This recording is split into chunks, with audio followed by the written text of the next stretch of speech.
حر بن یزید ایک شخص تھا. حر بن یزید ایک مختصر سا لشکر لے کے اس نے امام حسین کو ایک جگہ پہ روکا، پھر دوسری جگہ پہ روکا، پھر لا کر تیسری جگہ پہ روکا. تو امام حسین نے فرمایا جگہ کون سی ہے؟ کہا حضور کرب و بلا. فرمایا بس یہی خیمے لگا دو یہی.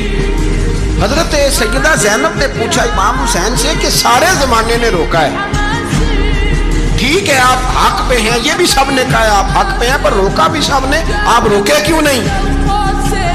ابن کثیر اور ابن اسیر لکھتے ہیں امام حسین رو پڑے، کہنے لگے بہن میں رک جاتا پر میں نے رات کو نانا مصطفیٰ کو خواب میں دیکھا. تو حضور نے فرمایا حسین اگر آج یہ رواج پڑ گیا نا یزید جیسے لوگوں کا تو قیامت تک پڑا رہے گا.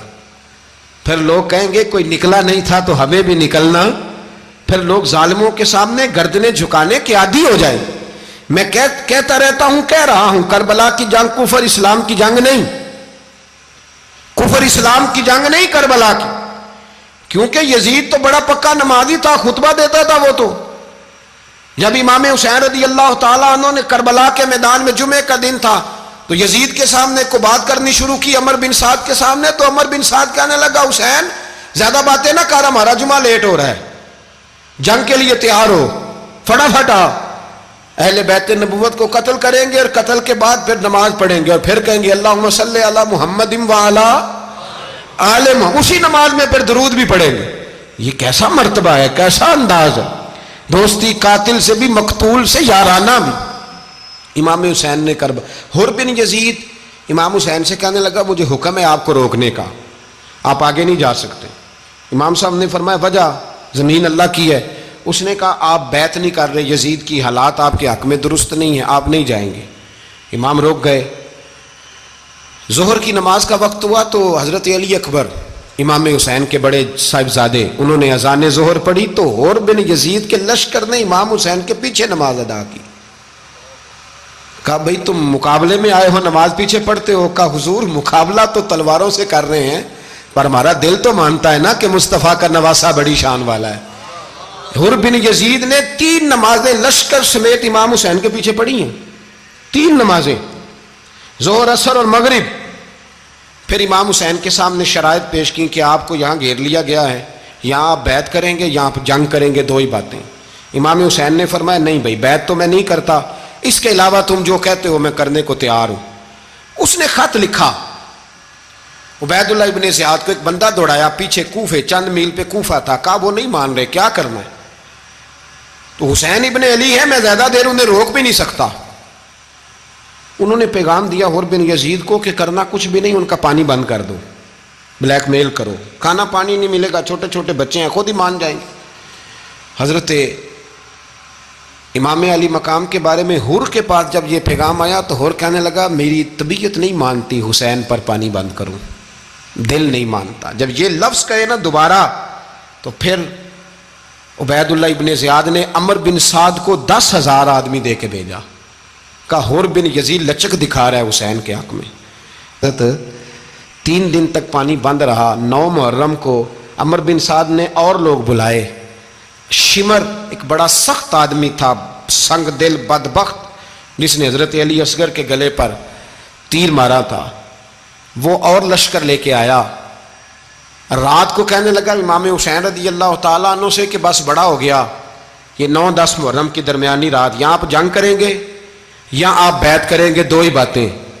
امام حسین اندر گئے، سیدہ زینب سے مشورہ کیا، باہر آئے، فرمایا بات وہی ہے جو پہلے دن والی ہے. امام حسین رضی اللہ تعالیٰ عنہ نے فرمایا بھئی بیعت تو میں نہیں کرتا، باقی جو تمہارا پروگرام ہے. شمر اور ابن سعد کہنے لگے پھر جنگ کے لیے تیار ہو جائیں. کیا انداز ہے امام حسین کا. فرمانے لگے کل جنگ کروں گا، مجھے پتا تو ہے جنگ کا نتیجہ کیا نکلنا ہے، 1 رات مجھے دے دو تاکہ میں کھل کے اپنے رب کی عبادت تو کر لوں. حسین نے جانا ہے، مجھے پتا ہے کل رزلٹ 72 اور 22,000 کا کیا 1 رات مجھے دو، میں مالک سے راز نیاز تو کروں. میں گویا اس سے پوچھوں تو صحیح کہ مالک میرے والد بھی شہید ہیں، بھائی بھی شہید ہیں، نانا کو بھی دکھوں میں دیکھا ہے، تو اب میری باری ہے تو مالک میں حاضر ہوں، مجھے موقع تو دو. اس لیے کہ میرے نانا نے بدر میں بھی ساری رات عبادت کی تھی، صبح مجھے موقع دو. اور دنیا کا اصول ہے جب کوئی موقع مانگتا ہے تو دیا جاتا ہے. یہ دونوں کہنے لگے کوئی موقع نہیں. حر بن یزید پیچھے سے بولا, کہنے لگا نہیں بدتمیزی نہ کرو, حسین کو موقع دو, تمہیں دینا پڑے گا. موقع دیا. حر بن یزید نے پھر منت کی, کہا حضور آپ مہربانی کرے مان جائیں. فرمایا ماننے والا کھاتا کوئی نہیں. یہ بڑا مشکل. سورج چڑھا, 10 محرم کا دن, جمعے کا وقت. جناب سیدنا امام حسین رضی اللہ تعالیٰ عنہ نے ریت پر سجدے کیے, لمبے سجدے, لمبی نماز. سورۃ الشمس کی آیات دوسری رکعت میں پڑھی تو سارا کربلا گونجنے لگا. کیا انداز تکلم تھا امام علی مقام کا. نماز مکمل ہوئی تو حر بن یزید, عمر بن سعد اور شیمر سے کہنے لگے واقعی حسین سے لڑو گے؟ پتہ نہیں کون ہے. قل لا اسالکم علیہ اجرا, تم نے نہیں پڑھا الا المودۃ فی القربى, تمہاری آنکھیں بند ہیں. الحسن والحسین سید الشباب اہل جنہ, تمہیں نہیں پتا؟ کہنے لگا چپ کر, حکومت نظر آ رہی ہے. اور بن یزید کہنے لگے پھر میرا بھی فیصلہ سنو, مجھے حکومت نہیں چاہیے, مجھے جنت چاہیے. حکومت نہیں چاہیے. امام حسین کی پہلی فتح دیکھیں, اور بن یزید ایڑی لگا کے نا یزید کے لشکر سے نکل کے امام حسین کے لشکر میں شامل ہو گیا. اور پہلا شخص جس نے امام حسین کو روکا, امام حسین کے نام پر پہلا سر بھی اسی شخص نے کٹایا ہے. لیکن یزید کی قبر پہ لعنت بھی کوئی نہیں برساتا, اس کا محل تھا بہت بڑا. لیکن جب لوگ کربلا میں امام حسین کو سلام کرنے جاتے ہیں تو قدموں میں حر بن یزید کا مزار بھی بنا ہوا ہے, اس کو بھی سلامی دی جاتی ہے. اور اب ہم اکیلا حر بن یزید نہیں کہتے, ہم کہتے ہیں حر بن یزید رضی اللہ تعالیٰ. اب ہم اتنی تعظیم کرتے ہیں اس حر کی